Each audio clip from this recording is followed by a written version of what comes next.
কলকাতা টিভিতে আপনাদের সকলকে স্বাগত। আপনাদের সঙ্গে রয়েছে আমি অঙ্কুর। শুরু করছি বাংলা বলছে। এই মুহূর্তে যে খবর সবচেয়ে গুরুত্বপূর্ণ, আরও একজনের মৃতদেহ উদ্ধার হলো গার্ডেন রিচে এবং মৃতের সংখ্যা বেড়ে দাঁড়ালো 10। আপনাদের জানিয়ে রাখি, গার্ডেন রিচে যে বহুতল বিপর্যয়ের ঘটনা ঘটেছিল রবিবার মধ্যরাতে, তারপর থেকেই উদ্ধার কার্য চলছিল এবং সেই উদ্ধার কার্য আজকেও চলছিল এবং সেই উদ্ধার কার্যে একজনের মরদেহ এর আগেই লোকেট করতে পেরেছিলেন, চিহ্নিত করতে পেরেছিলেন উদ্ধারকারীরা। তারপর শেষ পর্যন্ত তার দেহ উদ্ধার হয়েছে। এর আগে যেহেতু দেহ উদ্ধার হয়নি, সেই কারণে মৃতের সংখ্যা 9 বলেই জানানো হচ্ছিল আনুষ্ঠানিকভাবে। বিশদে জানবো, আমাদের সঙ্গে রয়েছেন আমাদের প্রতিনিধি রিয়া মাঝি। রিয়া, কি জানানো হচ্ছে বিপর্যয় মোকাবিলা দপ্তরের পক্ষ থেকে? দেখো, তোমাকে জানিয়ে রাখবো, ইতিমধ্যেই পুলিশের তরফ থেকে অ্যানাউন্স করা হয়েছে, অফিসিয়ালি অ্যানাউন্স করা হয়েছে যে ডেথ টোল বেড়ে 10 হয়েছে। কারণ কিছুক্ষণ আগেই আমরা যে খবর দেখাচ্ছিলাম, যেখানে আমরা বলেছিলাম যে একজনকে লোকেট করা সম্ভব হয়েছে, কিন্তু তাকে বার করা, অর্থাৎ যেভাবে ধ্বংসস্তূপের মধ্যে আটকে রয়েছে সেখান থেকে বার করা সম্ভব হচ্ছে না এবং হয়তো সম্ভবত সেই ব্যক্তি মৃত বলে এমনটাই কিন্তু আমরা যে খবর এর আগে দেখিয়েছিলাম এবং সেখান থেকে দাঁড়িয়ে দীর্ঘক্ষণ কেটে গিয়েছে এবং সেই ব্যক্তিকে কিছুতেই বার করা যাচ্ছিল না। অবশেষে কিন্তু দীর্ঘ চেষ্টার পর অবশেষে ডিজাস্টার ম্যানেজমেন্ট টিম তাকে বার করতে সক্ষম হয়েছে। কিন্তু যেটা দেখা গেল যে সেখান থেকে বার করার পর প্লাস্টিকে করে বডি মুড়িয়ে নিয়ে যাওয়া হলো এবং এসএসকেএম এ নিয়ে যাওয়ার পরেই কিন্তু মৃত বলে অফিসিয়ালি ঘোষণা করা হয়েছে এবং ইতিমধ্যে পুলিশের তরফ থেকে কিন্তু 10 জন, যে ডেথ টোল বেড়ে দাঁড়ালো 10 জন, সেটা বলা হয়েছে। ধন্যবাদ। আমাদের সঙ্গে ছিলেন আমাদের প্রতিনিধি রিয়া মাঝি। গার্ডেন রিচের বহুতলে বিপর্যয়ের ঘটনায় 10 জন হলো মৃতের সংখ্যা এবং এখনো পর্যন্ত এই ঘটনায় প্রধান অভিযুক্ত প্রমোটার মোহাম্মদ ওয়াসিম, আজকেই তাকে আদালতে পেশ করা হয়।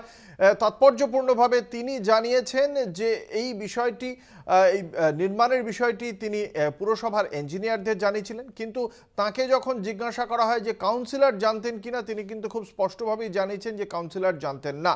পাশাপাশি এই ঘটনার প্রেক্ষিতে আজকে পুরসভার মেয়র ফিরহাদ হাকিম, তিনি খুব স্পষ্টভাবেই জানিয়েছেন যে অবৈধ নির্মাণ একটি সামাজিক ব্যাধিতে পরিণত হয়েছে, তা রোখা যাচ্ছে না।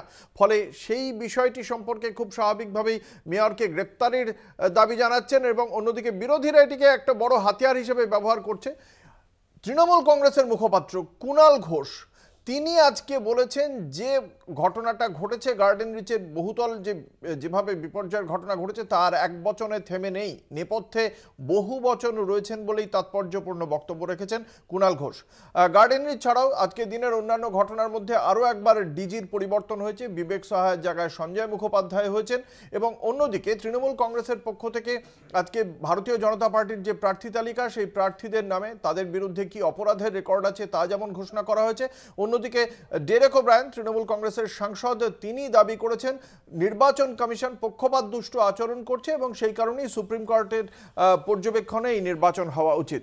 পাশাপাশি সিএএ নিয়েও চর্চা চলছে। আজকে আদালতের পক্ষ থেকে কেন্দ্রের কাছে তাদের বক্তব্য, তাদের অবস্থান জানতে চাওয়া হয়েছে সুপ্রিম কোর্টের পক্ষ থেকে। শেষ পর্যন্ত এই বিষয়ে সুপ্রিম কোর্টে কি জানায় কেন্দ্র, সেদিকে আমাদের অবশ্যই নজর থাকবে। আমরা এই প্রত্যেকটি বিষয় নিয়ে আলোচনা করব। আমাদের সঙ্গে রয়েছেন বিশিষ্ট অতিথিরা, দর্শকদের সঙ্গে পরিচয় করিয়ে দেব। রয়েছেন জ্যোতি চট্টোপাধ্যায়, রাজ্য বিজেপির মুখপাত্র জ্যোতি চট্টোপাধ্যায়, রয়েছেন প্রদীপ্ত মুখোপাধ্যায়, তৃণমূল কংগ্রেসের মুখপাত্র প্রদীপ্ত মুখোপাধ্যায়, রয়েছেন অরিন্দম বিশ্বাস, প্রদেশ কংগ্রেসের মুখপাত্র অরিন্দম বিশ্বাস এবং শুভজিৎ সরকার, সিপিএম এর মুখপাত্র শুভজিৎ সরকার। আপনাদের সকলকেই কলকাতা টিভির পক্ষ থেকে স্বাগত জানাই। একদম প্রথমে আমরা গার্ডেন রিচের বিষয়টি নিয়ে আলোচনা করব এবং সেই বিষয়ে আজকে আদালতের যাওয়ার পথে কি বলেছেন এই অভিযুক্ত প্রমোটার মোহাম্মদ ওয়াসিম, আমরা একবার দর্শকদের শোনাবো।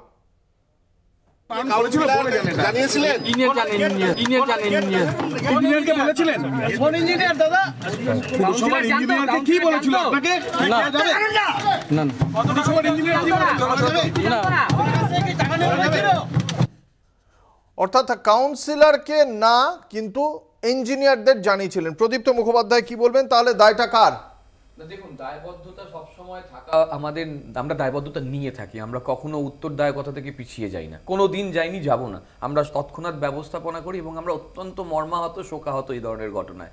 এবং একই সঙ্গে বলছি যে আমাদের যে দায়বদ্ধতা আছে সেটা আপনারা দেখেছেন, আজকেও শর্ট পুরসভার দায় তো এড়িয়ে গিয়েছিলেন ফিরহাদ হাকিম। না, পুরসভার দায় উনি কখনো বামেদের দিকে চাপিয়ে দিয়েছিলেন 100% ওই কথাটাও সত্যি, 100% ওই কথাটাও সত্যি। আপনারা কলকাতায় যারা থাকেন বা রয়েছেন তারা জানেন যে বামেদের সময় থেকে কিভাবে জলাজমি বোঝানো 4 মাস আগে যে বাড়ি তৈরি হচ্ছিল সেটার পেছনে বামেদের দায় না, সেটার দায় তো কখনো বলা হয়নি। এলাকাটা নিয়ে কথা বলা হয়েছে, ওই ঘিঞ্জি এলাকা, ওই বস্তির সঙ্গে লাগোয়া যে বাড়ি ফাড়িগুলো হয়েছে, আপনারা যান ওখানে গিয়ে, আপনারা তো গেছেন, দেখেছেন তো কত পুরনো বাড়ি। কাউন্সিলরের ক্ষেত্রে না বলছেন কেন এই প্রমোটার? কাউন্সিলর কিছু জানেন না? কাউন্সিলর সম্পর্কে যখনই জিজ্ঞাসা করা হয়েছিল ফিরহাদ হাকিমও বলেছিলেন কাউন্সিলরের দায় নেই, এখানে সংশ্লিষ্ট আধিকারিকদের। এবং আজকে কলকাতা পুরসভার পক্ষ থেকে পুরসভার 3 আধিকারিকের বিরুদ্ধে থানায় অভিযোগও দায়ের করা হয়েছে। 100%। মানে আমি এখানেই তো বললাম যে আমরা রেসপন্সিভ, আমরা যেমন রেসপন্সিভ উত্তরদায়ক তেমনই আমরা অ্যাকাউন্টেবল, আমরা দায়বদ্ধও বটে।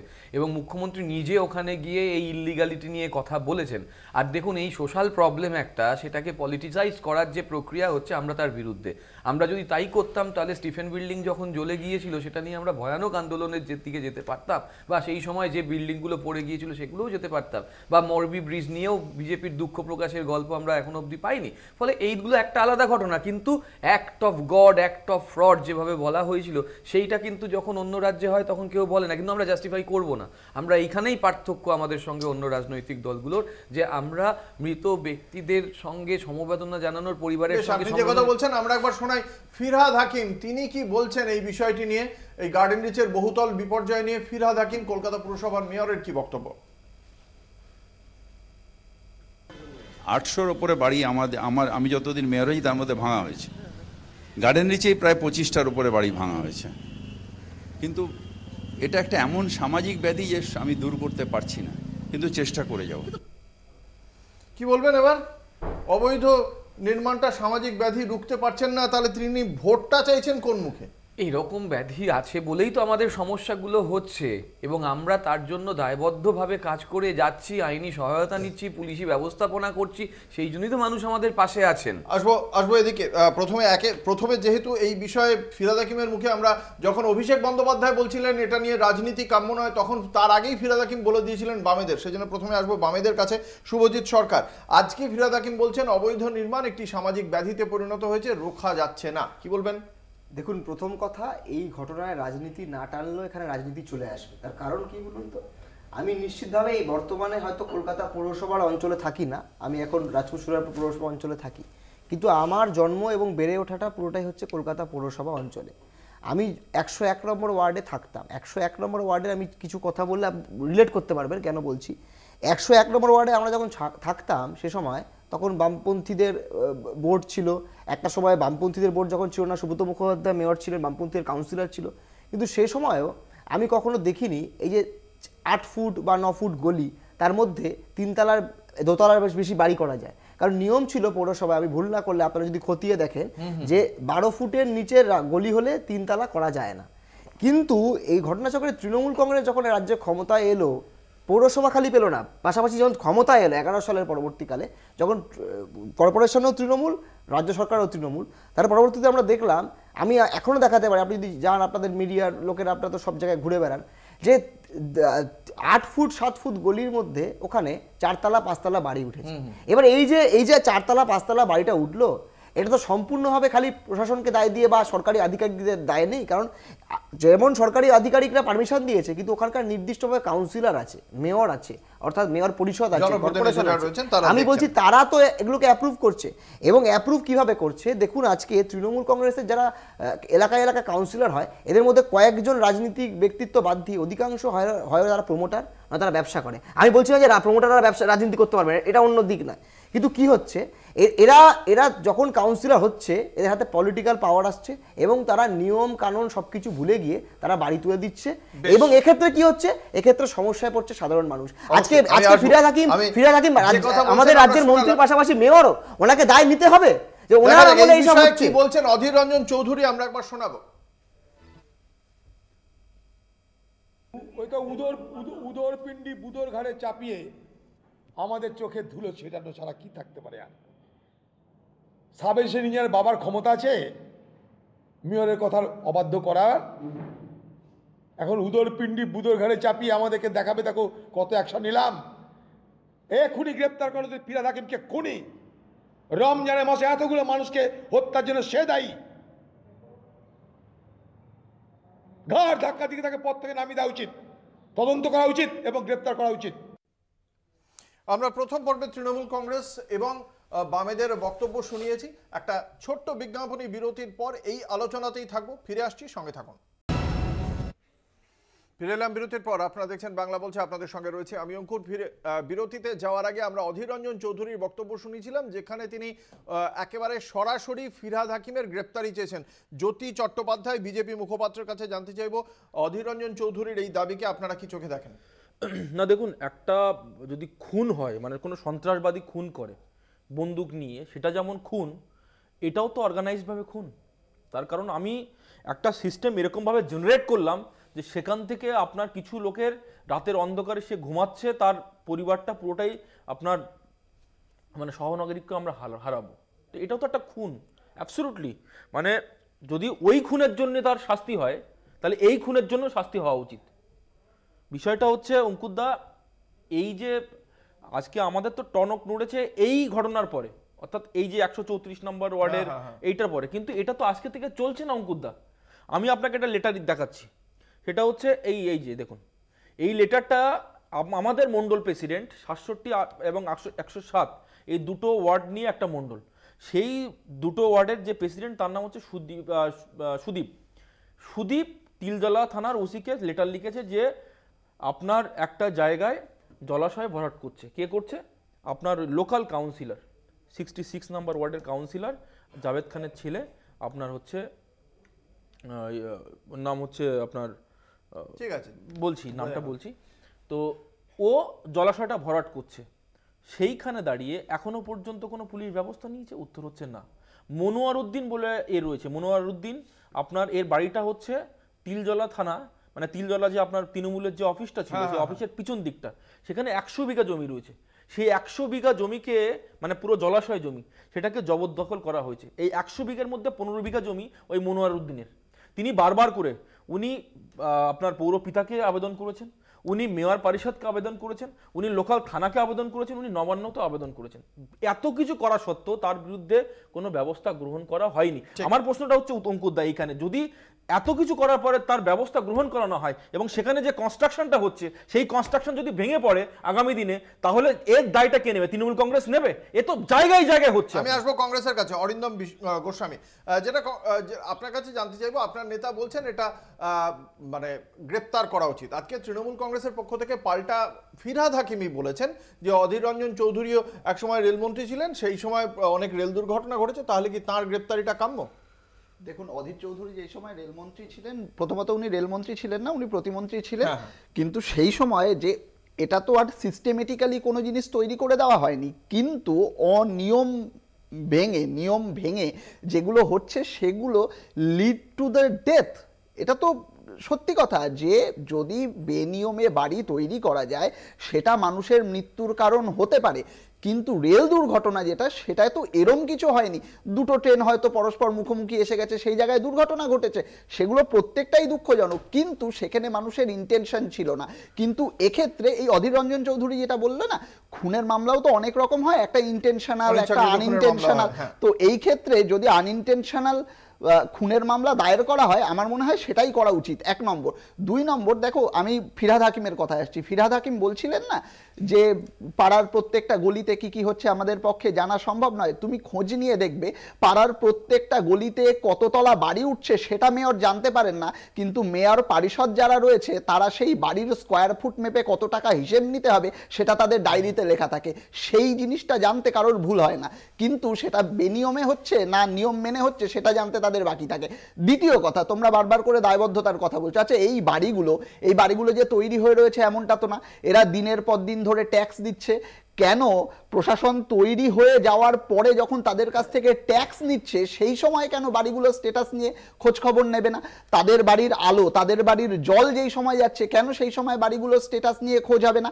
ইঞ্জিনিয়ারের দিকে তাক করা হচ্ছে আজকে। দেখো, ইঞ্জিনিয়ারের লোভ একটা ডাইমেনশন হতে পারে, ইঞ্জিনিয়াররা লোভী হতে পারেন না এমনটা নয়, কিন্তু এর পিছনে যে বৃহৎ কনস্পিরেসি থাকবে না তার কি গ্যারান্টি আছে বলো? এই যে বৃহৎ কনস্পিরেসির কথা উঠছে এখানে, একটু আগে বিজেপির মুখপাত্র ঠিক একই কথা বললেন যে সমস্ত সমস্ত পর্যায়ে জানানোর পরেও কোনো পদক্ষেপ হয়নি, অর্থাৎ কোনো একজন নয়, অনেকে যুক্ত আছে। কি বলছেন কুণাল ঘোষ, তৃণমূল কংগ্রেসের মুখপাত্র, আমরা একবার শোনাবো এই বিষয়ে, তিনি কি বলছেন।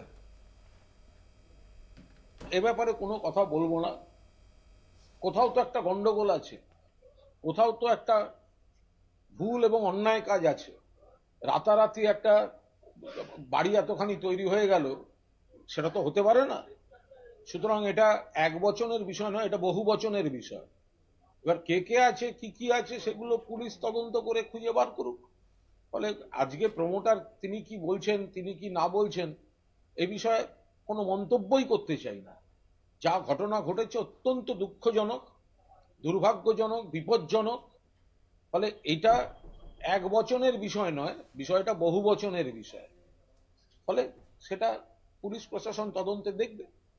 কি বলবেন? আমাকে 10টা সেকেন্ড সময় আমি জাস্ট আমি শেষ করি, মানে অসামান্য কথাটা বলেছেন এবং আমি সমর্থন করছি কুণালদাকে। আমার খুব পরিষ্কারভাবে মনে হয়েছে যে প্রশাসনের দায়বদ্ধতার জায়গা থেকে আমরা মাটি মানুষের কথা বলে এসেছি, দায়বদ্ধতা আমাদের দায়বদ্ধতার প্রকাশের জায়গা এই সময় অবশ্যই। না, আমি কি বলছি, দেখুন এই যে ইঞ্জিনিয়ারের যে গল্পটা, এই গল্পটা আপনার মনে পড়ছে বালির এক ইঞ্জিনিয়ারের গল্প। আজকে আপনি সরকারের দিকে আঙুল তুলছেন, আমরা সেই দায়বদ্ধতাটা নিচ্ছি, আমরা দুঃখী, আমরা সমবেদনা জানাচ্ছি, আমরা দায়বদ্ধতা নিচ্ছি। কিন্তু যখন ওই বালির ইঞ্জিনিয়ারের টয়লেট থেকে কোটি কোটি টাকা ধরা হয়েছিল, তখন কিন্তু সেই বালি পুরসভার বামপন্থী চেয়ারম্যান হাত তুলে দিয়েছিলেন। তিনি কিন্তু বলেছিলেন যে এখানে আমাদের কোনো ভূমিকা নেই। ফলে এই ধরনের ঘটনা বালি, হাওড়া, আমি থাকি বাগুইহাটি অঞ্চলে, আমি আপনাকে জানাই আমি যে ফ্ল্যাটে থাকি সেই ফ্ল্যাট G+4 হয়ে গিয়েছে, এবং সেইখানে যে অন্যায়ভাবে ফ্ল্যাটগুলো হয়েছে আমাদের কি অসুবিধা হচ্ছে আজ অবধি আমরা মিউটেশন করাতে পারছি না। এবং এটা বামপন্থী আমলে হয়েছে, কিনে তো ফেলেছি, জানতাম না আইন সংক্রান্ত কোনো নিয়ম নেই, 4 ফুট ছাড়ার কথা নেই, 4 ফুট ছাড়া। তারপরেও যখন কিনেছি, কেনার পরে আজকে যা ভুগছি, এরকম বাগুইহাটি অঞ্চল জুড়ে। এবার এখানে যদি বাড়ি ভাঙা শুরু হয়, আমি বলতে পারি বাগুইহাটি অঞ্চলে, শুধু বাগুইহাটি অঞ্চলে মানে মোটামুটি 70% ফ্ল্যাট ভেঙে ফেলতে হবে। না, এটা তো একদিন ধরে হচ্ছে না। আমি তাই বলছি, একদিন ধরে হচ্ছে না। এখানে শুভজিৎ, ওর নামও শুভজিৎ, আর একজন শুভজিৎ দাশগুপ্ত আছে, সেও চেনে। এদের কাছ থেকে খবর নেওয়া জরুরি, এদেরকেও তদন্ত। এখানে এই শুভজিতের কি বক্তব্য শুনি। আমি বলছি নিশ্চিতভাবে যদি ফিরহাদ হাকিম বলতো, দায়বদ্ধতাটা স্বীকার করতো, দায়টা নিত, যেটা তৃণমূলের প্রতিনিধি বা অন্যান্য তৃণমূলের নেতারা বলছে, উনি না বলে উনি স্টেট কার্ড বলে দিলেন বাম আমলের বিষয়। আচ্ছা, বামপন্থীরা পৌরসভা শেষবার চালিয়েছে 2010 সালে, মানে আজ থেকে প্রায় 14 বছর। মানে নিশ্চিতভাবে এই যে ফ্ল্যাটগুলো বা যেই বাড়িগুলো এখানে ভেঙে পড়ছে বা এই যে যাই নিয়ে ডিসপুট হচ্ছে, এগুলো নিশ্চয়ই 14 বছর আগে তৈরি হয়েছে, শুরু হয়েছে এমনটা নয়। নিশ্চিতভাবে এগুলো রিসেন্ট টাইমসে, এক যুগ আগের ব্যাপার নয়, এই যুগের মধ্যে পড়ছে, মানে 12 বছরের এর মধ্যে পড়ছে। তাহলে আক্ষরিক অর্থে উনি কি বলতে চাইলেন? এই যে তৃণমূল বলে যে পাড়ায় সমাধান, পাড়ায় নাকি সরকার, দুয়ারে সরকার, তাহলে যে নিজের অঞ্চলের খোঁজ রাখতে পারে না, ওনার কথা অনুযায়ী বা এর মতো যে সব কিছু খোঁজ রাখা যায় না, তাহলে এটা আবার কিসের পুরসভা চালাবে, কি সরকার চালাবে? কংগ্রেস একটা ব্যর্থ প্রশাসন। যে বড় কনস্পিরেসির কথা বলছি, যে আমরা তো বলছি বারবার করে ইঞ্জিনিয়ারের লোভটা একটা ফ্যাক্টর, কিন্তু সেই ইঞ্জিনিয়ারকে যে সই করতে বাধ্য করা হয়নি তার কি গ্যারান্টি আছে? দেখো, আমি আর দুটো কথা বলবো। প্রথমত, এই যে বাড়িগুলো হচ্ছে, এই বাড়ি নিয়েই যখন দিদিকে বলো চলেছিল, তোমাদের মনে আছে তো, একজন দিদিকে বলো এই বেআইনি বাড়ি নিয়েই ফোন করেছিল, তারপর তাকে পুলিশ পেছনে রেখে গুন্ডা বাহিনী এসে তার বাড়ির মেয়েকে মারধর করে, পুলিশ কিচ্ছু করেনি। আর দ্বিতীয়ত, এই যে বারবার করে বলা হচ্ছে না যে দুঃখ প্রকাশ ইত্যাদি ইত্যাদি, এই দুঃখ প্রকাশ করা বা মৃতদের পরিবারকে কিছু আর্থিক ক্ষতিপূরণ দিয়ে যেন এই সমস্ত যে ক্রিমিনালগুলো রয়েছে, যারা দিনের পর দিন মানুষের জীবনের সাথে ছেলে খেলা করে যাচ্ছে, তাদেরকে যেন ছেড়ে দেওয়া না হয়। দেখা যাক এই বিষয়টি নিয়ে কি বক্তব্য রয়েছে তৃণমূল কংগ্রেসের এবং প্রধান বিরোধী দল বিজেপির। একটা ছোট্ট বিজ্ঞাপনী বিরতির পর ফিরে আসছে এই আলোচনায়, সঙ্গে থাকুন, দেখতে থাকুন বাংলা বলছে। ফিরে এলাম বিরতির পর, আপনারা দেখছেন বাংলা বলছে, আপনাদের সঙ্গে রয়েছে আমি অঙ্কুর। আমি আসবো বিজেপি মুখপাত্রর কাছে। এই যে আমরা যে চর্চাটা চলছে তার মধ্যে আমরা দেখলাম এখনো পর্যন্ত এই শামস ইকবাল সংশ্লিষ্ট কাউন্সিলর, তার বিরুদ্ধে প্রথমেই ফিরহাদ হাকিম বলছেন যে কাউন্সিলর নয়, এখানে আধিকারিকদের ওপরই দায়টা বর্তায়। এবং তারপরে আমরা দেখতে পাচ্ছি অবশ্য অতীন ঘোষ বলছেন যে এখানে পুরসভা দায় এড়াতে পারে না, জনপ্রতিনিধি দায় এড়াতে পারেন না, সেটা হয়তো ওদের পার্টির একটা বিষয়। কিন্তু এই যে শামস ইকবালের দায়টা থাকা উচিত কি উচিত না, আপনারা কি মনে করছেন? শামস ইকবাল তো মানে দেখুন, শামস ইকবাল একটা টিপ অফ দ্য আইসবার্গ, এই যে পুরো টোটাল মাথাটা যে কন্ট্রোল করছে, এইটা তো একটা ওয়ার্ডে নেই। আমরা যদি if you stick to the word, তাহলে কিন্তু আমাদের ভুল হবে অঙ্কুরদা। আপনি 108 নাম্বার, 107 নাম্বার, 142 জোকার সাইডটা 142, 43, 44 সব জায়গায় দেখবেন একই রকম ঘটনা ঘটছে। কি ঘটনা ঘটে? আপনার হচ্ছে জলাশয়গুলো প্রথমে ভরাট করা হয়, ভরাট করার পরে সেখানে ইলিগালভাবে কনস্ট্রাকশন করা হয়, এবং ইলিগালভাবে কনস্ট্রাকশন করার পরে আপনার যে বালি নেবে, যে সিমেন্ট নেবে, সে একটা জায়গা থেকে সিন্ডিকেট একটা জায়গা থেকে নেবে। অর্থাৎ কোয়ালিটি, আপনার কোয়ালিটির সঙ্গে কম্প্রোমাইজ করতে হচ্ছে। আপনি এরকমভাবে নিচের যে এটা থাকে সেখানে যে ধাক্কা মারবেন দেখবেন খুলে পড়ে যাচ্ছে। এটা প্রত্যেকটা জায়গায় হচ্ছে। এবং যেখানে লিগালি কনস্ট্রাকশন হচ্ছে, ধরুন যেখানে লিগালি কনস্ট্রাকশন হচ্ছে, সেই যে প্রমোটারকে আপনার কিনতে হচ্ছে পার্টিকুলার কোনো দোকানদারের কাছ থেকে। সেই দোকানদার হচ্ছে তৃণমূল কংগ্রেসের কোনো নেতা। এবং এই যে এইখানটাই হচ্ছে আপনার কোয়ালিটির সঙ্গে কম্প্রোমাইজ। আগামী দিনে এই যে একটা সামসিকবাল নয়, প্রচুর সামসিকবাল অপেক্ষা করছে। আপনার এই যে ফয়েজ খানের কথা বললাম, মনোয়ার উদ্দিনের 15 বিঘা জমি হাতিয়ে নিয়েছে। কোথায় জমিটা? তৃণমূল কংগ্রেসের পার্টি অফিসের পিছন দিকটা। সেখানে দাঁড়িয়ে সে যখন নবান্ন পর্যন্ত পৌঁছে গেছে, কেন ব্যবস্থা গ্রহণ করা হলো না? গরিব মুখোপাধ্যায়ের কাছে এই রাকেশ সিং যে আগে কংগ্রেসে বলার আগে 10 সেকেন্ড একটু বলি, সেটা হচ্ছে যেটাও হাইলাইট করার চেষ্টা করে, কিন্তু খুব ইম্পর্টেন্ট ফেনোমেনা এই সিন্ডিকেট জিনিসটা। এই সিন্ডিকেটের মাধ্যমে যে কি লেভেলে করাপশন হচ্ছে, মানে এই নির্দিষ্টভাবে একটা দোকান বা আরেকটা দোকান আপনার পছন্দ মতো জিনিস কিনতে পারবেন না। আপনারা হয়তো জায়গা কিনেছেন, বাড়ি করবেন, ওই নির্দিষ্ট সিন্ডিকেটের থেকেই কিনতে হবে, এবং ওই সিন্ডিকেট আপনার থেকে যা দাম নেবে সেই দাম নিতে হবে। এই কোয়ালিটিতে কম্প্রোমাইজ হচ্ছে। এবং সামগ্রিক ইটস আ চেইন সিস্টেম। এখানে কিন্তু লোকাল এমএলএ, কাউন্সিলর সবাই ইনভলভ। এটাই বলেছেন কুণাল ঘোষ যে বহু বচন। আমি সেখানে জানাচ্ছি, এই যে বারংবার ফিরহাদ হাকিম বলেন যে একটা গ্রিভান্স সেল রয়েছে পুরসভার, অথচ এই রাকেশ সিং আজকে আদালতেও তিনি গেছেন এবং তার বক্তব্য তিনি 75, 76, 77, 78, 80, 133, 134 মানে যে ওয়ার্ডে বাড়িটা পড়েছে এবং 135 এই 8টি ওয়ার্ডের নামে তিনি চিঠি দিয়েছিলেন। পুরসভা থেকে শুরু করে রাজ্যপাল, বিচারপতি, কাউকে বাদ রাখেননি। 16ই ফেব্রুয়ারি 2022, তারপরে আবার জুনে আবার রিমাইন্ডার লেটার দেন, কিন্তু তারপরেও কেউ একবারও জিজ্ঞাসাও করেনি কি চলছে। কোন রাকেশ সিং?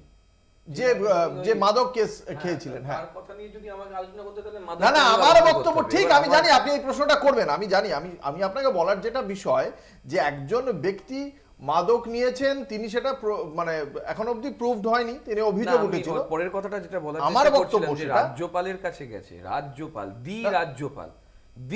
তার আগে তো পুরসভাতেও গেছে। আমি বলি না পুরসভা খারাপ ধরে নিয়ে বলছি, আমি আপনার খারাপ কেন? তাহলে একটু বলে দিই, উত্তরটা দেওয়া উচিত ছিল। উত্তরটা তো দিচ্ছি আমি বলছি যে পৌরসভা প্রথমেই বললাম দায়বদ্ধতা এড়াতে পারে না। আমার কথা খুব পরিষ্কার। সিন্ডিকেট রাজ আমি দেখে এসেছি ছোটবেলা থেকে, আজকে না। সিন্ডিকেট রাজ আমাদের সময় কমেছে, দায়িত্ব নিয়ে বলতে পারি। আপনারা যে ওয়ার্ডের কথা বলছেন, রাকেশ সিং কেন ওয়ার্ড মানে কলকাতা 9-এর কথাটা বাদ দিল? কলকাতা 9 কবে থেকে ডেভেলপ করেছে? কলেজ স্ট্রিট, উত্তর কলকাতার বিভিন্ন পার্ট কবে থেকে ডেভেলপ করেছে? তার দায়িত্ব কে নেবে? আজকে যদি সেখানে হয়, সেখানে এক আঙুলও ছাড় থাকে না, একটা দেয়ালের সঙ্গে আরেকটা দেয়াল লেগে উঠে যায়, সেগুলো তো আমরা জানি না, সেগুলোকে আমরা কেউ দেখতে পাই না। আমি জানি আজকে ঘটনা ঘটেছে বলে আজকে আমাদের সরকারের দায়বদ্ধতা নিয়ে প্রশ্ন উঠছে এবং আমরা দায়বদ্ধতা নিচ্ছি। কিন্তু আমরা বারংবার বলে দিতে চাই যে এই যে সেপটিক ট্যাঙ্কের ঢোকে ওই যে ম্যানুয়াল স্ক্যাভেঞ্জিং, সেটা 2013 সালে উঠে গেছে। কিন্তু আপনি দেখুন তো 14 সাল থেকে 24 সাল অবধি অন্তত 100 মানুষ করা হলো না কেন? তাই তো বলছি, 100 মানুষ মারা গেছে ভারতবর্ষে। প্রচুর অভিযোগ রয়েছে, সেগুলোকে আমি বলছি না। তাহলে বিচারপতি কি করছেন? তাহলে রাজ্যপাল কি করছেন? তাহলে তারাও কি দোষী? ঠিক একইভাবে তারাও কি দোষী? আমি বলছি পৌরসভা এই যে বলেছেন 25টা বাড়ি ভেঙেছে, অলরেডি পৌরসভা বলছে শুধু গার্ডেন রিচ অঞ্চলেই 500 টাকা। না, পৌরসভা তো দুজনের নেতা দুজনের কথা বলছে।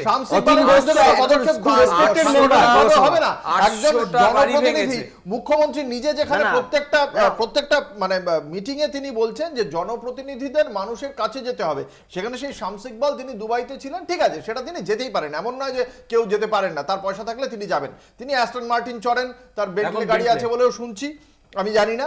তো অ্যাস্টন মার্টিনটা আমরা দেখতে পেয়েছিলাম।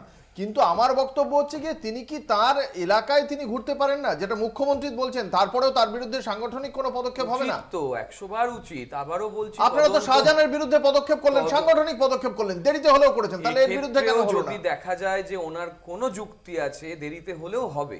কোনো ইনভলভমেন্ট ওনার আছে এক্ষেত্রে। আবার বলছি, যদি ওই বালি, মানে এটা তার নৈতিক দায় নয় 100 বার আমি প্রথম থেকে তো না, এই বলছি, এখানে তো কর্পোরেশনের কাউন্সিলরের দায় তো আপনি বলছেন, এখানে দলের নেতা মানে পুরসভার মেয়র তিনি বলছেন না, মেয়রের ভার্সন আর অন্য লোকের মানে অতীন ঘোষের ভার্সন তো আলাদা।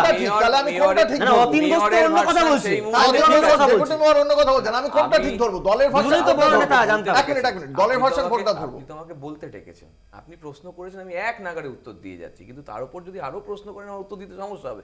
আমি বলছি কালকের কনটেক্সটে যে কথাটা বলেছেন আমি সেই কথাটা কোনো মতে ফিরাদ্দার কথা ফেলে দিচ্ছি না, আমি আবারও বলছি ফিরাদ্দার কথা ফেলে দিচ্ছি না, কিন্তু তার সঙ্গে সঙ্গে বলছি দলের স্টান্স হচ্ছে মামাটি মানুষের দায়বদ্ধতা সরকারের, পৌরসভার। এক্ষেত্রে যদি কোনোভাবে ওই ইকবাল শামসের কোনো ভূমিকা প্রমাণিত হয় তার জন্য দল যথেষ্ট ব্যবস্থা নেবে।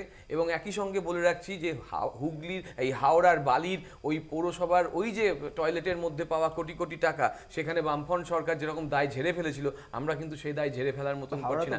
আমরা যখন আবার আরে বাবা কত বছর হলো মনে করো না, 14 বছরের বেশি হয়ে গেছে।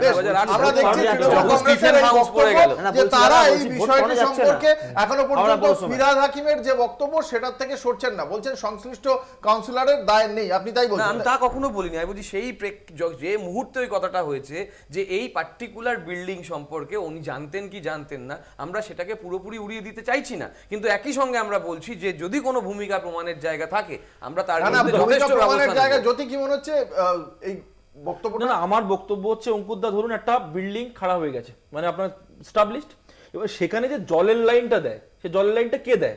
পৌরসভা দেয়। তাহলে পৌরসভা কি জানতো না এটা হতে পারে উইদাউট এনি পারমিশন? বিল্ডিং বলছে না এখনো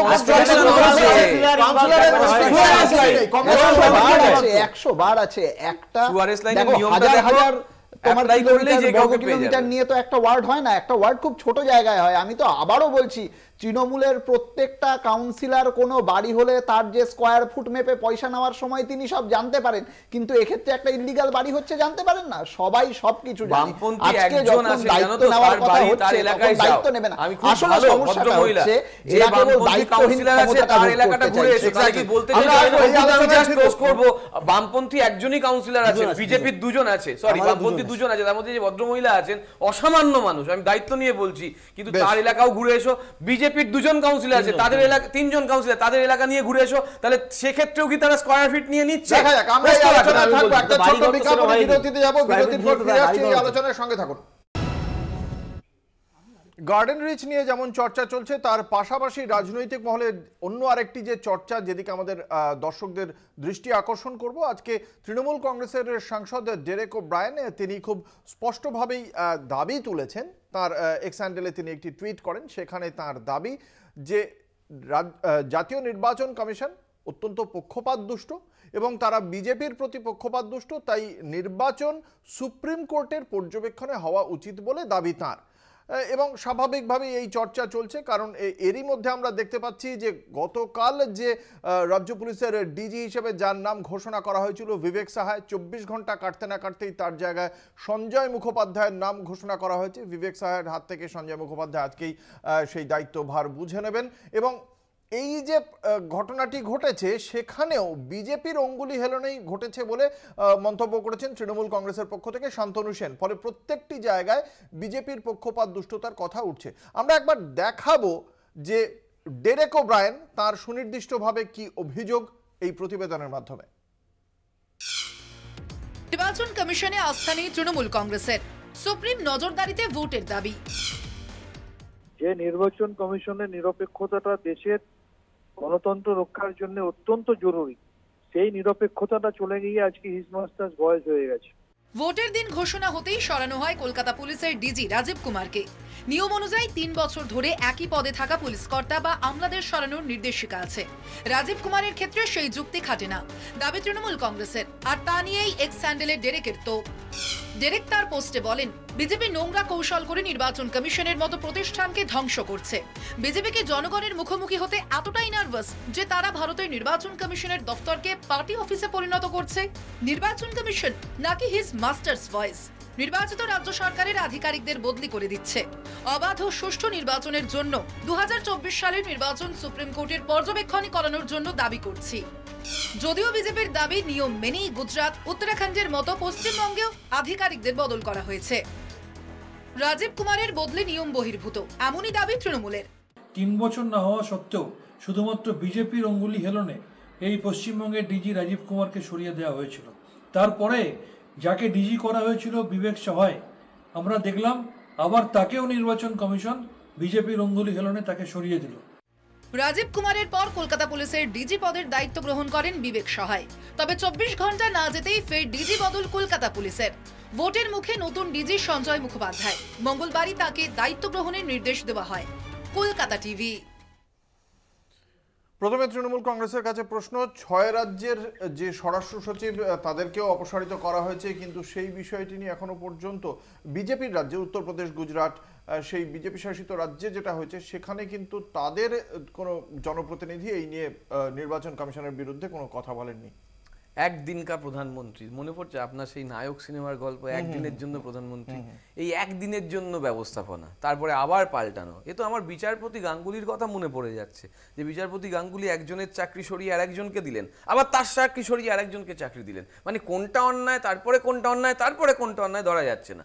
মুশকিল হচ্ছে যে আমরা বারবার অভিযোগ করে আসছি যে আমি না প্রথমে ভাবছিলাম কোন রাজীব কুমারকে সরালো। এক রাজীব কুমার আমাদের রাজ্যের ডিআইজি, আর এক রাজীব কুমার হচ্ছেন ওই ইলেকশন কমিশনের, তাকে সরালো নাকি? মানে এখন তো প্রধানমন্ত্রী 2023-এর আইন অনুযায়ী যা খুশি করার একটা পরিকল্পনা করার চক্রান্ত করছেন। আমাদের বক্তব্য হচ্ছে যে যে কোনো গণতান্ত্রিক প্রতিষ্ঠান যার স্বতন্ত্রতা আছে বলে মনে করা হয়, সেটা প্রত্যেকটা কেন্দ্রীয় সরকার নিজের অঙ্গুলি হেলনে চালানোর চেষ্টা করছে। তাই কোর্টের নির্দেশে, কোর্টের তত্ত্বাবধানে, বিচারকদের তত্ত্বাবধানে ভোট। আমি আসবো কংগ্রেসের কাছে। কংগ্রেস কিভাবে দেখছে তৃণমূল কংগ্রেসের অভিযোগকে সুপ্রিম কোর্টের পর্যবেক্ষণে হওয়া উচিত বলে তারা কি মনে করে? দেখুন, আমরা যে ভোটিং মেশিনে গন্ডগোল হয় ইত্যাদি ইত্যাদি অনেক কিছু হয়, সেগুলো নিয়ে তো আগেও অভিযোগ করেছি। এক্ষেত্রেও যদি একটা সুপ্রিম মনিটরিং থাকে তাতে আমাদের কোনো আপত্তি নেই, কিন্তু অসুবিধাটা এই জায়গাতেই, এই একই কথা যখন পঞ্চায়েত ভোট, পৌরসভা ভোট বা বিধানসভা ভোটের সময় আমরা বলি তৃণমূলের বিরুদ্ধে যে তৃণমূল রিগিং করতে পারে ইত্যাদি ইত্যাদি, যে এটার একটা মনিটরিংয়ের ব্যবস্থা হোক, তখন রাজ্য সরকারও এই একইভাবে বিষয়গুলো এড়িয়ে যায় এবং আমাদের রাজ্য বিরোধী বলে। দেখো, রাজ্য নির্বাচন কমিশন যখন একইভাবে তৃণমূলের মুখপাত্রের কাজ করে, সেই সময় রাজ্য সরকার আমাদের তৃণমূল বিরোধীকে বলে না, এই রাজ্য বিরোধী বলে, সরকার বিরোধী বলে। আর একটা কথা, এই যে বারবার করে পুলিশ কমিশনার বদলের কথা হচ্ছে, আমি তোমাদের মনে করিয়ে দেব, যখন তাহেরপুর পৌরসভাটা তৃণমূল হেরে গেল সেই সময় কিন্তু তাহেরপুর থানার ওসিকে বদলে দেওয়া হয়েছিল। শুভজিৎ সরকারের কাছে আমার প্রশ্ন, এই যে রাজ্য পুলিশের ডিজিকে যেমন সরানো হচ্ছে, তার বিরুদ্ধে কিছু অভিযোগ থাকার প্রেক্ষিতেই বলে আমরা সূত্র মারফত জানতে পারছি, ওই যে ওখানকার উত্তরপ্রদেশ, গুজরাটের যে স্বরাষ্ট্র সচিবকে সরিয়ে দেওয়া হচ্ছে, তার মানে কি সেটা সেখানকার আইন শৃঙ্খলা ব্যবস্থা নিয়ে প্রশ্ন তোলে? দেখুন, নির্বাচন যখন মডেল কোড অফ কন্ডাক্ট জারি করা হয়, মানে নির্বাচন বিধি শুরু হয়ে যায়, সে সময় ইলেকশন কমিশনের পক্ষ থেকে কোনো জায়গায় যদি মনে হয় কোনো আধিকারিক, সেটা পুলিশ হতে পারে, এসডিও হতে পারে বা কোনো বিডিও হতে পারে, তাদের এগেনস্টে যদি অনেক কমপ্লেন থাকে বা কোনো পক্ষপাতিত্ব করার বিষয় থাকে, তাদেরকে সরানো হয়। মানে এগুলো সবই টেম্পোরারি বেসিস, আবার যখন সবকিছু চেঞ্জ করতে পারে। কিন্তু আমাদের তো সকলেরই উদ্দেশ্য হওয়া উচিত, সে উত্তরপ্রদেশ হোক আর বাংলা হোক বা কেরালা হোক বা অন্য জায়গা হোক, এতে মানুষ নিজের ভোট নিজে দিতে পারে, ফ্রি অ্যান্ড ফেয়ার ইলেকশন যেতে হয়। আমার মনে হয় যত ইচ্ছা ফেজে ইলেকশন করা বা একটা ফ্রি অ্যান্ড ফেয়ার ইলেকশন করা, মানে যেটাই মানুষ নিজের অধিকারটাকে দিতে পারে, সে আমাদেরকে দিক, সেটা তো বড় এজেন্ডা হওয়া উচিত, আমাদের সকল এজেন্ডা হওয়া উচিত। সেই জায়গা থেকে আমার এখানে মনে হয় এটা কোনো অসুবিধার বিষয় না। ডেরেক ওব্রায়ানের দাবিকে কিভাবে দেখছেন? দেখুন, ডেরেক ওব্রায়ান ওই বিনাশকালে বিপরীত বুদ্ধি। দেখুন, বাংলায় যে ইলেকশনটা হয়েছে পঞ্চায়েত নির্বাচনে, অঙ্কুরদা, এবং একের পর এক হাইকোর্টের আপনার বিচারপতিদের পর্যবেক্ষণ, এটা তো বাংলার মাথাকে নত করেছে, বাংলার মাথাটাকে হেড করে দিয়েছে তৃণমূল কংগ্রেস। আমি কথাগুলো কেন বললাম, অমৃতা সিনহার একটা অবজারভেশন বলছি, এইরকম যে ব্লাডশেড হয়েছে এই ইলেকশনে, এটা কোনো যুদ্ধও হওয়া হয়তো দেখা যায় না। আপনার মানে প্রধান বিচারপতির একই রকম অবজারভেশন, কোথাও দেখছি যে আপনার ব্যালট বক্স নিয়ে দৌড়ে যাচ্ছে রাজীব কুমার, মানে আপনার যে পুলিশ আপনার ডিজি না, তো তখনকার আপনার মানে স্টেট ইলেকশন রাজীব সিনহা হচ্ছে আপনার গিয়ে ক্ষমা চাইছেন কোর্টের কাছে গিয়ে, সে দৃশ্য তো আমরা দেখেছি। সুতরাং বাংলার বুকে যেভাবে সন্ত্রাস হয়, প্রি পোল, পোস্ট পোল এবং পোল, অর্থাৎ ইলেকশনের সময়, ইলেকশনের আগে এবং ইলেকশনের পরে যেভাবে সন্ত্রাস করা হয় এবং এই শেখ শাহজাহান, জাহাঙ্গীর শেখদের মতো লোকজনদেরকে কাজে লাগিয়ে, এই মেশিনারিকে কাজে লাগিয়ে যেভাবে বিরোধীদেরকে দুর্মুষ করা হয়, এবং পঞ্চায়েত ভোটে আপনি দেখেছেন তৃণমূল কংগ্রেসের কর্মীরাও মারা গেছে বকরার লড়াইয়ের জন্য। তো সেই জায়গায় দাঁড়িয়ে যাতে একটা বাংলার একটা মায়ের কোল খালি না হয়, সেটা হচ্ছে ইলেকশন কমিশনের দায়িত্ব থাকা উচিত করার জন্য। দেখি এই বিষয়ে তৃণমূল কংগ্রেসের কি বক্তব্য রয়েছে। একটা ছোট্ট বিজ্ঞাপনী বিরতির পর ফিরে আসবো এই আলোচনায়। সঙ্গে থাকুন, দেখতে থাকুন বাংলা বলছে। ফিরে এলাম বিরতির পর, আপনারা দেখছেন বাংলা বলছে, আপনাদের সঙ্গে রয়েছে আমি অঙ্কুর। আজকে একদিকে যেমন একটা সুপ্রিম কোর্টের পর্যবেক্ষণে নির্বাচনের দাবি তুলেছে তৃণমূল কংগ্রেস, তার পাশাপাশি যে মোদি পরিবার বলে আজকে ভারতীয় জনতা পার্টি প্রচার করছে তাকেই আক্রমণ করা হয়েছে তৃণমূল কংগ্রেসের পক্ষ থেকে। বিজেপির পক্ষ থেকে এখনো পর্যন্ত রাজ্যে যে সমস্ত প্রার্থীদের নাম ঘোষণা করা হয়েছে তাদের বিরুদ্ধে অপরাধের কি কি রেকর্ড রয়েছে এই সমস্ত অভিযোগ দিয়ে তারা প্রচার করছে ডিজিটালি তৃণমূল কংগ্রেসের পক্ষ থেকে। আমি প্রথমে আসবো এই বিষয়ে জ্যোতি চট্টোপাধ্যায়ের কাছে। এই যে আপনাদের এক একজন প্রার্থীর নামে অপরাধের তকমা লাগিয়ে কি কি রেকর্ড আছে সেগুলো প্রচার করা হচ্ছে, সে বিষয়ে কি বলবেন? প্রচার করার কি দরকার ছিল? এতদিন ধরে তো তাদেরকে, যদি তাদের হাতে প্রশাসন ছিল, পুলিশ ছিল, সিআইডি ছিল, আপনার তদন্তকারী সংস্থাগুলো ছিল, তাদের বিরুদ্ধে কেন ব্যবস্থা গ্রহণ করা হয়নি? এই দেখুন, এদের যে এত চুরি দুর্নীতি থেকে শুরু করে বাংলার মানুষ যেভাবে মুখ ফিরিয়ে নিচ্ছে তৃণমূল কংগ্রেসের থেকে, সেখানে দাঁড়িয়ে এরা এই ভাওতাবাজিগুলো মানুষের সামনে রাখতে চাইছে। কিন্তু মানুষ তো বুঝে গেছে, মানুষ তো তার স্ট্যান্ড পয়েন্ট ক্লিয়ার করে নিয়েছে অলরেডি। আজকে যদি এদের কাছে যদি পুলিশ প্রশাসন থাকে, তাহলে তাদের বিরুদ্ধে কেন ব্যবস্থা গ্রহণ করা হয়নি ততক্ষণে? বেশ বেশ, আমি আসবো তৃণমূল কংগ্রেসের কাছে। অশোকনগরের তৃণমূল বিধায়ক নারায়ণ গোস্বামী বলছেন যে দলীয় কর্মীরা ভোট চাইতে লজ্জা পাচ্ছেন, তারপরে তৃণমূল কংগ্রেস আবার বিজেপির দিকে আঙুল তুলছে। ঠিক হচ্ছে বিষয়টা? এখানে দুটো খুব একটা ভালো ন্যারেটিভ আছে এখানে। মুশকিল হচ্ছে বিজেপির মুখপাত্র এখানে এসে বলছে যে কেন পুলিশ প্রশাসন ব্যবস্থা নিল না। যেই পুলিশ প্রশাসন ব্যবস্থা নিয়েছিল, বিজেপির মুখপাত্ররা এসে বলেছিল দেখেছেন পুলিশ কিরকম কাজ করছে, ওরা কোর্টে চলে গেছিল, কোর্টে গিয়ে এমন একটা কিছু নিয়েছিল, এই যে যার ছবি দেখা যাচ্ছে, ওই যে দাড়িওয়ালা চুলালা, ওই উত্তরবঙ্গের যে ছেলেটাকে বলা হয়েছিল বাংলাদেশি, যে ছেলেটাকে বলা হয়েছিল মানব পাচারকারী, যে ছেলেটাকে বলা হয়েছিল চোর, যে ছেলেটাকে বলা হয়েছিল খুনি, আমরা বলিনি, বিজেপি বলেছিল।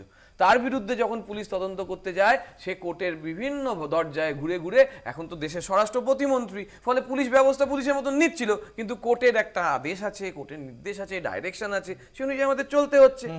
আর তুমি যেটা নারায়ণদার কথা বললে, নারায়ণদার কথাটার মধ্যে না একটা দারুণ ব্যঙ্গাত্মক জায়গা ছিল, যে তুমি তৃণমূল দল করবে, তৃণমূল দল হচ্ছে তুমি খেটে খাওয়া মানুষের দল, মামাটি মানুষের দল, যে দলে তুমি করবে তুমি তাদের সঙ্গে মেশো, আরো বেশি করে মেশো, তুমি কখনো লজ্জা পেও না। কেন লজ্জা পাবে?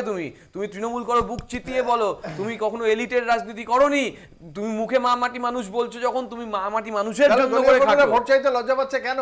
না না, লজ্জা পাচ্ছে এই কথাটার মানে এইটা, যেটা আমি বলছি, যে তার ন্যারেটিভটা এইটা। কি মানে করছেন আপনি? আসলে পবিত্র রানা খুব ভালো, মানে শিক্ষিত এবং তার পাশাপাশি অত্যন্ত ভালো ডিবেটার। এবার খুব সুন্দর ব্যালেন্স করলো বিষয়টাকে। নারায়ণ গোস্বামী উনিও অশোকনগরে ওনাকে দেখেছি, অনেক কাজ করেন, আমি বলবো না যে একেবারে কাজ করেন না। নিশ্চিতভাবে সন্দেশখালীর ঘটনা বা বিভিন্ন যা রাজ্য স্তরে যা ঘটনা হয়েছে, এবার স্বাভাবিকভাবে আমি মনে করি না যে তৃণমূলের সব লোক খারাপ, এটা হতে পারে না। এক রাজনৈতিক দলে ওদের মধ্যেও কিছু ভালো লোক আছে যারা নিষ্ঠার সঙ্গে তৃণমূল করে, কিন্তু যা চিত্র তৃণমূল সম্পর্কে মানুষের মধ্যে পারসেপশন তৈরি হয়েছে, সেখানে গিয়ে যদি কোনো সৎ লোকও তৃণমূল করে, সে যদি গিয়ে তৃণমূলের ভোট চায়, স্বাভাবিকভাবে তার তো একটা লজ্জা লাগবে যে আমার গায়ে সন্দেশখালী স্ট্যাম্প আছে, আমার গায়ে দুর্নীতি স্ট্যাম্প আছে, টাকা চুরি করার স্ট্যাম্প আছে, চাকরি চুরি, টাকা এইদিকে কয়লা, গরু, সমস্ত কিছু। সেই অ্যাঙ্গেল থেকে তো উনি বলেছেন। আর দ্বিতীয় যে তুমি একটা অ্যাঙ্গেলে বললে যে বিজেপির কিছু প্রার্থীদের নিয়ে তৃণমূল প্রচার করছে, এই প্রার্থীগুলোই যখন যদি বিজেপি জিতে আবার তৃণমূলে ব্যাক করে, বা যদি না জিতেও ব্যাক করে, তখন দেখবে ওই পোস্টটা ডিলিট হয়ে গেছে। এই যে কদিন আগে অর্জুন সিংকে নিয়ে তৃণমূল নাচানাচি করতো, খুব বড় নেতা, এখন অর্জুন সিং হয়তো, আমি জানি না, হতে পারে, এরা বলতে পারবে জ্যোতিরা, যে হয়তো বিজেপির প্রার্থী হয়ে আবার দাঁড়াবে, তখন দেখবে আবার তার নামে অনেক কেস খুলে। তাই এইসব তৃণমূল আর বিজেপির যে খেলা চলছে একে অপরের নিয়ে, এসব খেলায় মানুষ পা দেবে না। মানুষ ইস্যুতে, তাদের নিজের রুজি রুটির কথাতে নির্বাচনে মানুষ নিজের যে ভোট, সেই ভোটটা দেবে। আমি আসবো কংগ্রেসের কাছে। এই যে লাস্টে কথাটা বললো শুভজিৎ, যে মানুষ শেষ পর্যন্ত ভোট দেবেন, কিন্তু এই যে দুর্নীতি বা অপরাধীর তকমা, এটা দিয়ে কি আদৌ কোনো লাভ হয়? আমরা তো দেখেছি নারদকাণ্ডে আজকে শুভেন্দু অধিকারী তাকে দেখতে পাওয়া গেছিল, তিনিও পরবর্তীকালে যার যার সংশ্লিষ্ট ক্ষেত্রে প্রত্যেকেই প্রত্যেকটা নির্বাচনে জিতেছেন, সেটা সংসদীয় নির্বাচন হোক বা বিধানসভা নির্বাচন হোক। কাকলি ঘোষ দস্তিদারও জিতেছেন, সৌগত রায় জিতেছেন, মদন মিত্র পরবর্তীকালে জিতেছেন, শুভেন্দু অধিকারী জিতেছেন, কে জেতেননি? বিজেপি থেকে জিতেছেন, এখান থেকেও জিতেছেন। তাহলে তাদের এই যে টাকা পয়সা নিতে দেখা গেল, কোনো লাভ হয় কি আলটিমেটলি এসব প্রচারে? দেখো, এই প্রচারে লাভ হয় লোকসান হয় সেটা তো অনেক পরের ব্যাপার, কিন্তু সমস্যাটা হচ্ছে কি জানো তো, আজকে ভারতবর্ষের সাধারণ মানুষের যেটা বেসিক দরকার সেটা হচ্ছে তাদের জন্য যারা রুটি রুজি নিয়ে কথা বলবে, তাদের দৈনন্দিন সমস্যা নিয়ে কথা বলবে, 1 নম্বর। আর 2 নম্বর, এই যে পার্লামেন্টটাকে ক্রিমিনাল মুক্ত করতে হবে।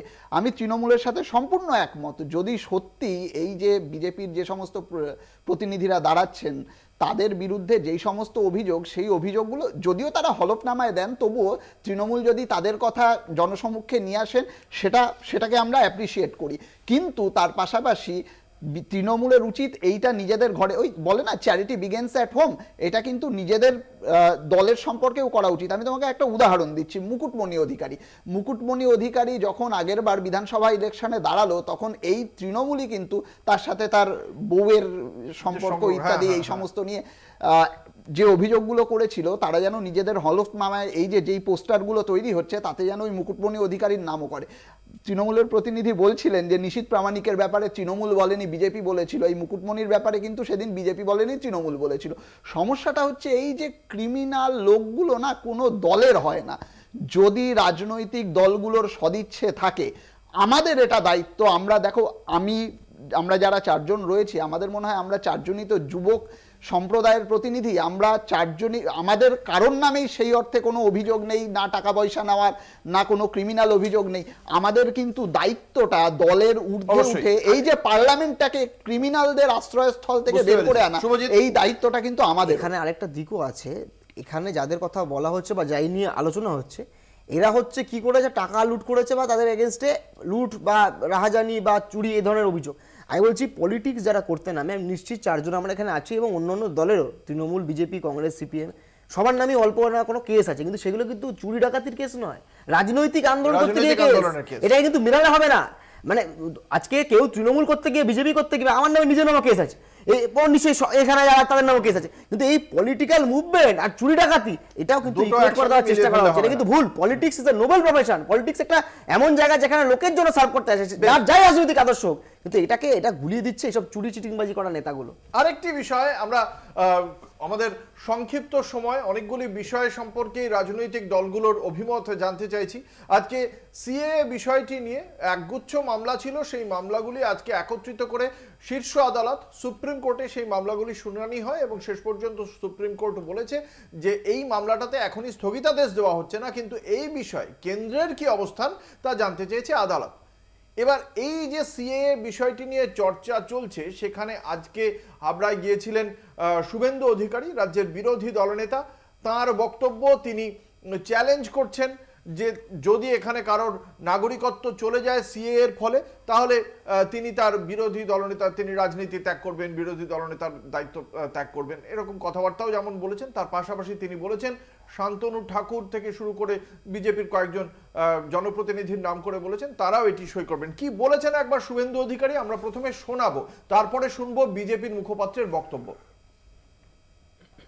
আপনি বলে গেছেন কেউ ফর্ম ফিল আপ করবেন না, ঢপের চপ স্বাস্থ্য সাথী চলে যাবে, অমুক চলে যাবে, আধার অমুক হয়ে যাবে। আমি আপনাকে চ্যালেঞ্জ দিচ্ছি, Shantanu Thakur, Subrata ঠাকুররা form fill up করছে। আমি আপনাকে চ্যালেঞ্জ দিচ্ছি, তাদেরকে স্বপন মজুমদার, অসীম সরকাররা ফর্ম ফিল আপ করছে। আমি আপনাকে চ্যালেঞ্জ দিচ্ছি, আপনি প্রমাণ করে দেখান যে এরা সার্টিফিকেট না পাওয়া পর্যন্ত ডি হয়ে থাকবে। আমি আসবো বিজেপির মুখপাত্র জ্যোতি চট্টোপাধ্যায়ের কাছে। এই যে ধরুন এরা নাগরিক হয়ে, মানে এরা কি করবেন, এরা ফর্মটা সাইন করবেন? না, ফর্ম তো করবেন, তো সেটাও বলে দিয়েছেন। শান্তনুদাও বলেছে, সুব্রতদাও বলেছে, সবাই, মানে আপনার অসীমদাও করবেন বলেছেন। এরা সাইন করবেন, মানে ফর্ম ফিল আপ করবে, আবেদন করবেন, তার মানে তিনি এই মুহূর্তে নাগরিকত্বের জন্য আবেদন করবেন, মানে নাগরিক নন। আমরা এই বিষয়ে আলোচনা করব। আমরা একবার শুনবো কুণাল ঘোষ তিনি কি বলছেন।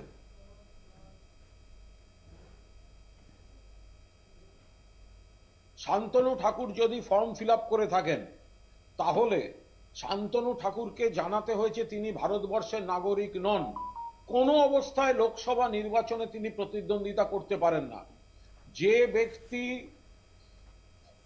একটা ফর্ম ফিল আপ করে ডিক্লারেশন দিচ্ছেন নিজে যে আমি ভারতবর্ষের নাগরিক নই, আমাকে নাগরিক করা হোক, তাহলে যতক্ষণ না তিনি নাগরিক হচ্ছেন ততক্ষণ পর্যন্ত তিনি ভোটে দাঁড়াতে পারবেন না। ভারতবর্ষের যিনি নাগরিক নন তিনি ভারতবর্ষের আইনসভায় কি করে যেতে পারেন?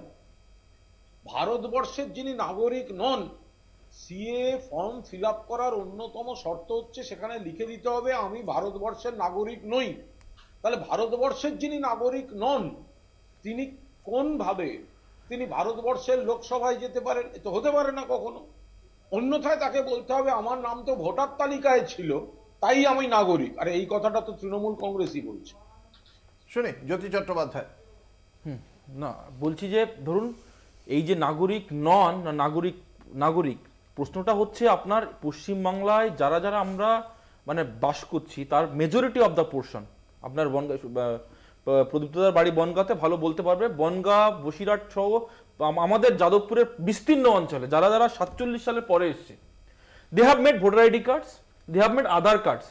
কিন্তু কোশ্চেনটা হচ্ছে according to the Indian constitution সেটা হচ্ছে আপনার by birth, by naturalization, by descent এবং বাই রেজিস্ট্রেশন, চারটের মাধ্যমে আপনার ইয়ে হয়। এবার এখানে কোশ্চেনটা হচ্ছে বাই বার্থ। আমি ইলাবোরেটলি যাচ্ছি না, আমার বক্তব্য উনি শান্তনু ঠাকুর, আমি আপনাকে ওই জন্য জিজ্ঞাসা করলাম শান্তনু ঠাকুর নাগরিক না নাগরিক নয়? শান্তনু ঠাকুর যদি অ্যাপিল করেন যে আমার নাগরিকত্ব দেওয়া হোক, that means very much clear যে শান্তনু ঠাকুর নাগরিক নন। তাহলে তিনি কি? He will be protected under CA, he will be protected under CA। তারপরে এই মুহূর্তে কি তিনি নাগরিক হলেন? যে লোকটা নাগরিক, আমি সেই প্রসঙ্গে আসছিলাম। দেখুন ভোটার আইডি কার্ড রয়েছে, আধার কার্ড রয়েছে। এবার ওনার আমি যতদূর জানি শান্তনুদা ওনার স্ট্যান্ড ক্লিয়ার করেছিলেন এই বলে যে 87 সালের আগে যদি কেউ জন্মগ্রহণ করে আর তার বাবা মা যদি নাগরিক নাও থাকে তিনি কিন্তু ভারতবর্ষের নাগরিক। 87 সালের পরে যিনি জন্মগ্রহণ করবেন তার বাবা মা নাগরিক হতে হবে, এটা হচ্ছে রুলস। এবার শান্তনুদার জন্ম হচ্ছে 1987 এর আগে, by birth he is an Indian citizenship. আমি বলছি কনফিডেন্স বিল্ড আপের জন্য যারা যারা আজকে ভাওতাবাজি দিয়ে গেছে ওখানে যে আপনাদেরকে ডি নাগরিক করা হবে, আপনাদেরকে নাগরিকত্ব থেকে বাদ দেওয়া হবে, মিথ্যা কথা বলেছে, তাদের বিরুদ্ধের জন্য সিম্বলিক প্রোটেস্ট। আমরা শুনবো আপনার এই বক্তব্যের প্রেক্ষিতে বাকিদের অভিমত শুনবো। একটা ছোট্ট বিজ্ঞাপনী বিরতিতে যাব, বিজ্ঞাপনী বিরতির পর ফিরে আসছি আলোচনায়। সঙ্গে থাকুন, দেখতে থাকুন বাংলা বলছে। ঠিক আছে, ফিরে এলাম বিরতির পর। আপনারা দেখছেন বাংলা বলছে, আপনাদের সঙ্গে রয়েছি আমি অঙ্কুর। সিএ নিয়ে আমরা শুভেন্দু অধিকারী এবং কুণাল ঘোষ দুজনেরই বক্তব্য শুনিয়েছি এবং শুনিয়েছি ভারতীয় জনতা পার্টির মুখপাত্র জ্যোতি চট্টোপাধ্যায়ের যুক্তি। প্রথমে আসবো তৃণমূল কংগ্রেসের কাছে, প্রদীপ্ত মুখোপাধ্যায়। ভারতীয় জনতা পার্টির আর একজন বিশিষ্ট ব্যক্তিত্ব, তিনিও রাজ্যপাল ছিলেন, তার বক্তব্যটা শোনালে আরো ভালো লাগতো যে কি পরীক্ষা করতে হবে সেসবও বলে দিয়েছেন আর কি। এরা বিজেপির মানে এত সিনিয়র লিডার তথাগত বাবু এ ধরনের কথা বলে, খুব লজ্জাজনক।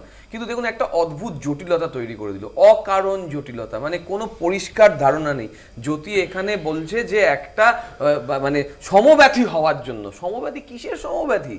শান্তনু ঠাকুর আমার ভোট, আমি ওখানকার ভোটার, আমি জানি শান্তনু ঠাকুর গত বছর কি বিলি করেছিল, কোন কাগজ বিলি করেছিল মতুয়াদেরকে, যার জন্য উনি ভোটে জিতেছিলেন। সেই কাগজের কি হলো? 2019 সালে তো সেই কাগজ বিলি করেছিলেন আপনি, 24 সালে এসে গেল, নাগরিকত্ব দিতে পেরেছেন? নাগরিকত্বের মানে কি?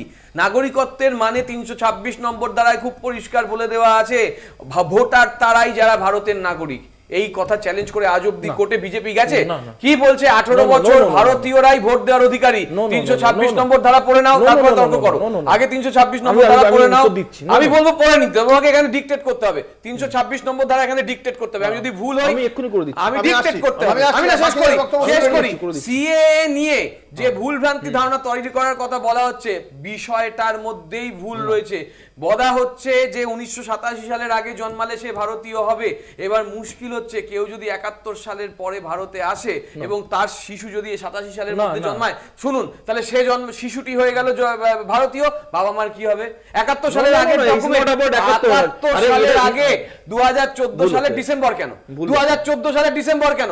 আমি একটা তথ্য দিয়ে শেষ করি, একটা তথ্য দিয়ে শেষ করি। 2020 সালের জানুয়ারি মাসে নির্মলা সীতারামন বললেন 3900-র বেশি মানুষকে ভারতীয় নাগরিকত্ব দেওয়া হয়েছে, তার মধ্যে 556 জন হচ্ছে মুসলিম। আমার বক্তব্য হচ্ছে 3996 জনের বেশি যদি আপনি ভারতীয় নাগরিকত্ব 5 বছরে দিয়ে থাকেন, কোন আইনের বলে দিয়েছেন? তাহলে এক্ষেত্রে সেই আইন লাগু হবে না কেন? 1.5 লক্ষ তিব্বতিয়ান রিফিউজি কেন এখানে বাতিল হয়ে গেল? কোন উত্তর আছে আপনার কাছে? বলি বিষয়টা হচ্ছে, শুনুন, মানে যখন 47 সালে দেশভাগ হয়, দেশভাগ হওয়ার আগে যারা ভারতবর্ষের জন্য জীবন বলিদান দিল, মাস্টারদা, সূর্য সেন, প্রীতিলতা ওয়াদ্দেদার, তাদের উত্তরসূরি হয়ে গেল পূর্ব পাকিস্তান, পাকিস্তানের বাসিন্দা, পরবর্তীকালে বাংলাদেশের বাসিন্দা। এদের জন্য আমি বলছি, এদের জন্য আমি বলছি, আমি বলছি তো 51 সালে নেহেরু লিয়াকত যে চুক্তি হয়, 326 নম্বর ধারা পড়ে দাও, কথাটা বলতে দাও। আমি 1951 সালে যে নেহেরু লিয়াকত চুক্তি হয়, নেহেরু লিয়াকত চুক্তি ভায়োলেশন হয়েছে? উত্তর হচ্ছে হ্যাঁ। আপনার তার পরবর্তীকালে 326 নম্বর ধারা শোধন করা হলো না কেন? শেষ করি। 300 আপনার 1971 সালে যে ইন্দিরা মুজিব চুক্তি হয় সেটাও ভায়োলেশন করা হয়। অর্থাৎ এখানে 71 সালের কোশ্চেন না, কোশ্চেনটা হচ্ছে 47 সালের পরে। এবার আপনি যে কোশ্চেনটা করলেন যে 326 ধারা নিয়ে বিভিন্ন প্রকারে আপনার মামলা হয়েছে সুপ্রিম কোর্টে, সেখানে বলা হয়েছে, সুপ্রিম কোর্টের একাধিক জাজমেন্ট রয়েছে যে if you though you have voter ID card, though you have Aadhaar card, that means you are not entitled তার মানে শান্তনু ঠাকুর ভারতের নাগরিক নয়, এবং সেই কারণেই শান্তনু ঠাকুর অ্যাপ্লাই করছে, সেই কারণেই শান্তনু ঠাকুর অ্যাপ্লাই করছে একজন বেনাগরিককে, একজন অনাগরিককে। আমার প্রথম কথা, শান্তনু ঠাকুর আমাদের এখানকার এই রাজ্য থেকে উনি মাননীয় মন্ত্রী হয়েছেন কেন্দ্রে। অর্থাৎ ভারতবর্ষের সংবিধানে যদি ইলেকশনে কন্টেস্ট করতে হয় বা মন্ত্রী হতে হয়, তার প্রথম criteria you have to be a citizen of India, তাই তো? এবং 25 ইয়ার্স অফ এজ হলে একটা এমপি ইলেকশন কন্টেস্ট করা যায়। The first criteria is in violated as per যা উঠে আসে তথ্য। দ্বিতীয় তথ্য, আমাদের দেশে আলাদা করে সিটিজেনশিপ কার্ড বলে কিছু হয় কি? আমার তো জানা নেই যে সিটিজেনশিপ কার্ড আলাদা করে হয় কিনা। মানে ভোটার কার্ড, আধার কার্ড, প্যান কার্ড, পাসপোর্ট থেকে শুরু করে এত ধরনের ডকুমেন্ট আছে, এবং সব থেকে বড় প্রমাণ হচ্ছে আমাদের ভোটার কার্ড। যেই ভোটাররা আপনাকে নির্বাচিত করছে, আপনি তাদের নাগরিকত্বকে স্টেকে নিয়ে চলে যাচ্ছেন। এটা কোনদিন হয় নাকি? আজকে আমি একটা কথা বলে শেষ করবো। আমি বলছি, আমি নাগরিক হয়েও আমি যদি আলাদা করে মানে অ্যাপিল করি, এটা মানেটা কি? আমরা শান্তনু ঠাকুরকে নিয়ে বিন্দু মাত্র আগ্রহী নই। শান্তনু ঠাকুর জিতুক, হারুক, এনআরসিতে থাক না থাক, যাই হোক, শান্তনু ঠাকুর থাকবেন। এই শান্তনু ঠাকুরকে নিয়ে আমরা বিন্দু মাত্র আগ্রহী নই। আমরা বক্তব্যটা রাখছি এই বিজেপিরই একজন মুখপাত্র, যিনি তার ঠাকুমাকে নিয়ে খুব আবেগঘন একটা বক্তব্য রেখেছিলেন, যে তার ঠাকুমা চুলের খোঁপায় করে বাড়ির গোপালকে নিয়ে চলে এসেছিলেন। আমরা একটা প্র্যাকটিক্যাল প্রশ্ন বিজেপির কাছে করছি, আচ্ছা বলুন তো, যেই ভদ্রমহিলা তার ঠাকুরকে চুলের খোঁপায় করে আনতে বাধ্য হয়েছেন, তার পক্ষে কি এটা সম্ভব যে উনি চুলের খোঁপায় বেঁধে গোপালকে নিয়ে প্রথমে বাংলাদেশের একটা থানায় যাবেন, সেখানে গিয়ে রিপোর্ট লেখাবেন, আবার সাঁতরে বা কাঁটাতারের তলা দিয়ে বেঙ্গলে এসে ভারতবর্ষে এসে থানায় রিপোর্ট করাবেন, আর সেই রিপোর্টটা এতদিন ধরে রেখে দেবেন? এক নম্বর। আরেকটা আচ্ছা ঠিক আছে, আমি খুব জ্যোতির বক্তব্য শুনি। দেখো হাজার একটা আমি উদাহরণ দেখাতে পারবো, যে উদাহরণে যখন আপনার পাসপোর্ট বানাতে যাচ্ছে, আমাদের এই বিজেপি নেত্রী অর্চনা মজুমদার, তিনি তার জন্ম বাংলাদেশে দেখানোর জন্য, তিনি ইউপিএসসি ক্লিয়ার করা সত্ত্বেও তাকে চাকরি দেওয়া হয়নি। কেন জানেন? কিন্তু সেই দিনই কিন্তু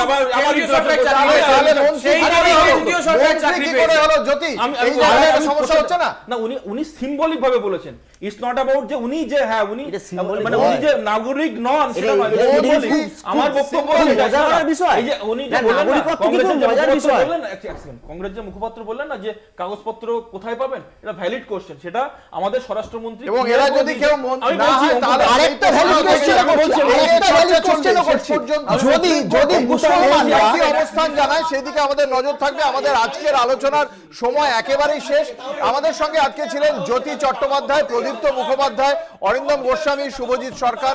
আপনাদের প্রত্যেককে আপনাদের মূল্যবান মতামতের জন্য অসংখ্য ধন্যবাদ। শেষ করছি বাংলা বলছে। দেখতে থাকুন কলকাতা টিভি, রাত দিন 7 দিন।